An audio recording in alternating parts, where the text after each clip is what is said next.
మమతా బెనర్జీకి ఈ పరిస్థితి వస్తుంది అని ఆమె కూడా కలలో కూడా ఊహించుండదు. తృణమూల్ కాంగ్రెస్ అధినేత్రి మమతా బెనర్జీ ఒకనాడు ఇండియా కూటమిలో ఉన్నా అని చెప్తూనే ఆ కూటమితో అంటిముట్టనట్టుగా వ్యవహరించేది. అసలు వాళ్ళ మీటింగ్లకు కూడా పెద్దగా వెళ్ళేది కాదు. చివరికి ఆమె పరిస్థితి ఎంతవరకు వచ్చిందంటే బీజేపీ దెబ్బతో కాంగ్రెస్లో టీఎంసీ విలీనం అనే కాడికి వచ్చిన పరిస్థితి. కాంగ్రెస్ ఒక ప్రతిపాదన పెట్టిందట, మీ పార్టీని మా దాంట్లో విలీనం చేయండి అని. సోనియా గాంధీ ప్రతిపాదన సమయం కోరిన మమతా బెనర్జీ పార్టీలో కీలక పోస్టులని ఆఫర్ చేసిరట. ఎందుకు ఈ పరిస్థితి వచ్చిందంటే బీజేపీ తమిళనాడులో పాగా వేసి పశ్చిమ బెంగాల్లో పాగా వేసిన తర్వాత వెస్ట్ బెంగాల్లో పాగా వేసిన తర్వాత టీఎంసీని నామరూపాలు లేకుండా చేస్తున్నది. ఇక వాళ్ళు ఒక రకంగా చెప్పాలంటే కక్ష తీర్చుకునేలాగా ఉన్నది. ఇక ఇప్పుడే కొట్టిపడేయాలి, ఇప్పుడు కొట్టకపోతే మళ్ళీ వాళ్ళు పుంజుకుంటే మళ్ళీ ఇబ్బంది అవుద్ది అనుకున్నారు. ఏమనుకున్నారో ఈ ప్రాంతీయ పార్టీని నామరూపాలు లేకుండా చేయాలి అనే ప్లాన్లో భాగంగా వాళ్ళు అక్కడున్న గెలిచిన 80 మంది ఎమ్మెల్యేల్లో 58 మందిని డివైడ్ చేసి పడేసిరు.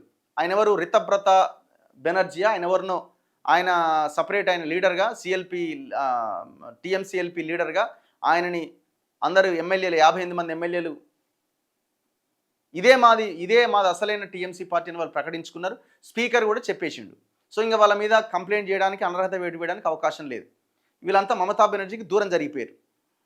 ఇక ఇక్కడ ఉన్నటువంటి లోక్సభలో ఉన్న 20 మంది ఎంపీలు, ఆ 21 మంది మొత్తం, ఒక ఎంపీ చనిపోయిండు, 20 మంది ఉన్నారు. ఆ 20 మంది ఎంపీలు కూడా మేము ఎన్డీఏకి మద్దతు ఇస్తున్నాం అని చెప్పి వాళ్ళంతా సైడ్ జరిగారు. 2/3 మెజార్టీ కదా, 2/3 మెజార్టీ ఎంపీలు కానీ ఎమ్మెల్యేలు కానీ పక్కకి జరిగితే ఇంకా ఆ పార్టీ వాళ్ళ మీద కంప్లైంట్ చేయడానికి, వాళ్ళ మీద వేటు వేయడానికి అవకాశం లేదు రాజ్యాంగ చట్టం ప్రకారంగా.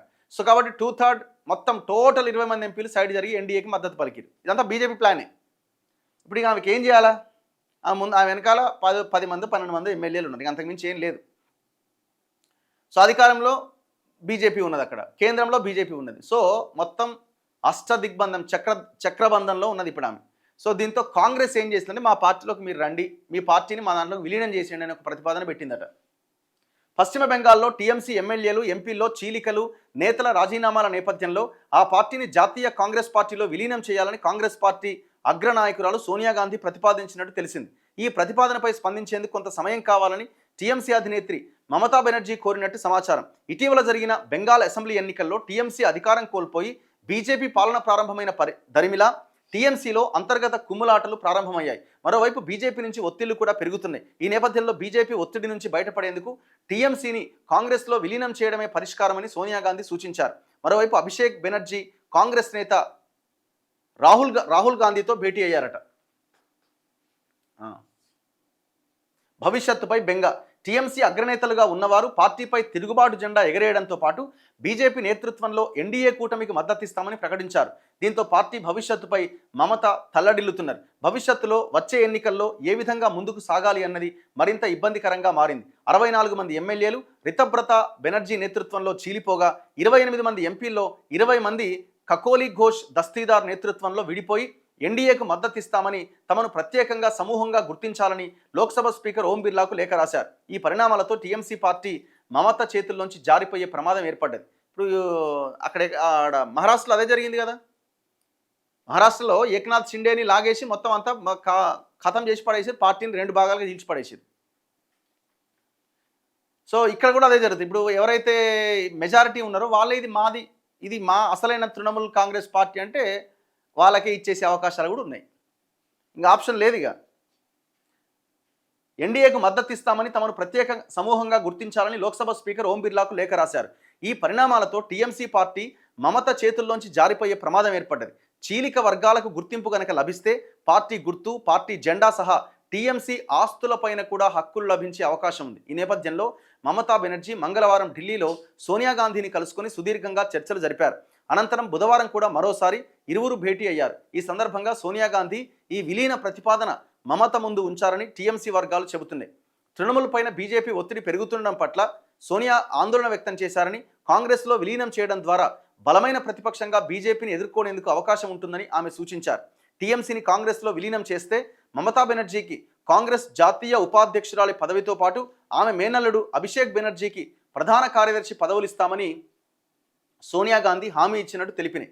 ఈ ప్రతిపాదనపై తక్షణం నిర్ణయం తీసుకోలేమని, కొన్ని రోజుల సమయం కావాలని మమత కోరినట్లు టీఎంసీ వర్గాలు వెల్లడించాయి.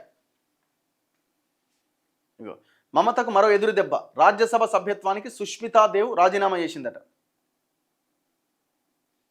టీఎంసీని విలీనం చేయాలన్న సోనియా ప్రతిపాదనకు మమతా బెనర్జీ కనుక అంగీకరిస్తే దాదాపు 28 ఏళ్ల తర్వాత ఆమె తన సొంత గూటికి చేరినట్టు అవుతుంది.